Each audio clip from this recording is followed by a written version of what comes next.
Tulad ng sabi mo, maraming daanan ng tubig, ngunit iisa lang ang layunin nila. Magsagawa ng ekonomikong digmaan sa pagitan ng Iran at kanluraning mundo. Alam ko na pag-usapan na natin ang Strait of Hormuz, kaya mabilis ko lang babanggitin. Ito ang nag-uugnay sa Indian Ocean at Persian Gulf. Mayroong 20 milyong bariles ng langis na dumadaan dito araw-araw. Sinasabing halos 20% ito ng kabuuang supply ng langis. At sa ngayon, isinara ng Iran ang strait na yon. At dahil dito, nagawa nilang gawing parang bihag ang kanluran sa madaling salita. Ito ay naging napakalakas at marahil pinakamabisang estratehiya nila laban sa mga Amerikano dahil napigilan itong makarating ang supply ng langis.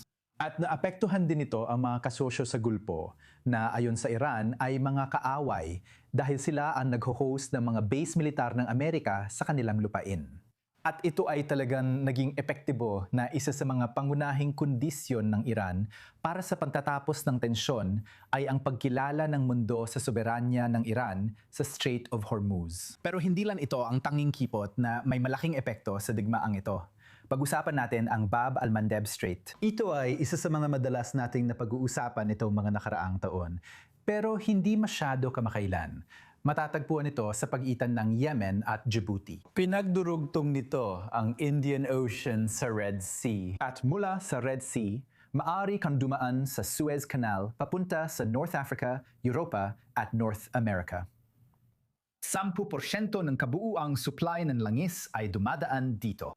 Karamihan nito ay dumaan na sa Strait of Hormuz. Pero ang mas kabili-wili rito ay, gaya ng sinabi mo, mga 12% ng kabuuang export sa buong mundo ay dumadaan dito. Kaya hindi lang ito langis, may natural gas din, may mga electronics at pagkain. At sa mga kamakailang sigalot sa pagitan ng Israel at Yemen, dahil hindi naman talaga sapat ang lakas ng kanilang mga missile at wala rin silang sapat na arsenal para makapagdulot ng malaking pinsala sa lugar, ang kanilang mga short-range missile ay nagagawa nilang gawing parang bihag ang mga barkong dumadaan doon. Sa madaling salita, nagagawa nilang pigilan ang mga ito, takutin para wag dumaan.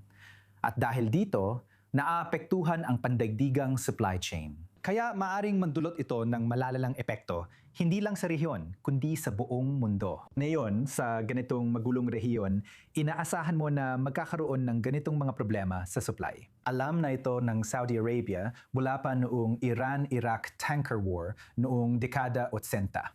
Pagkatapos noon, ipinagawa nila ang East-West Crude Oil Pipeline. At ito nga, gaya ng sinasabi, makikita mo ito sa screen sa loob ng 1 segundo. Kaya nitong dumaan mula sa Golpo gamit ang mga tubong nasa ilalim ng lupa papunta sa pulang dagat. Nilalampasan nito ang kipot ng Hormuz, kaya hindi na rin tailang dumaan sa kipot ng Bab al-Mandeb. Malaking tulong ito sa sigalot na yon. Kayang dumaan dito ang 7 milyong bariles ng langis kada araw, ngunit pansamantalang solusyon lang ito sa mga problema. Merong 20 milyong bariles ng langis na dumadaan sa Strait of Hormuz araw-araw. Kaya kung ikukumpara doon, patak lang ito sa dagat. At bukod pa rito, may ilan pang ibang issue. Una sa lahat, hindi ito dumadaan sa Asya. Ang Strait of Hormuz ay parang pipeline na dumadaan papuntang China, Hapon at iba pang malalaking gumagamit ng langis. At krudong langis lang ito, ibig sabihin hindi ito nakakatulong sa supply ng mga produkto, kalakal, electronics at natural gas. Nagiging problema ito sa global supply chain. Ano ang susunod nating hakbang?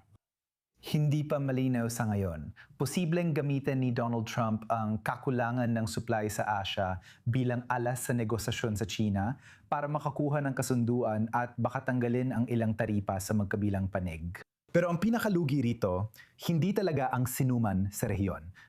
Ikaw yon, ikaw ang consumer, ang mga tao na dahil sa pagtaas ng mga problema sa global supply chain at nananatiling pareho ang demand, ibig sabihin nito ay mabilis na tataas ang presyo ng mga produkto at serbisyo.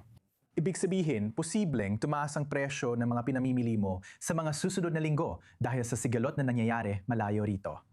Hindi lang ito problema sa gitnang silangan, ramdam din natin ang epekto nito sa buong mundo. Joe Brown, salamat sa mahalagang paliwanag tungkol sa mga daan ng tubig na apektado sa reyon. Salamat, Joe.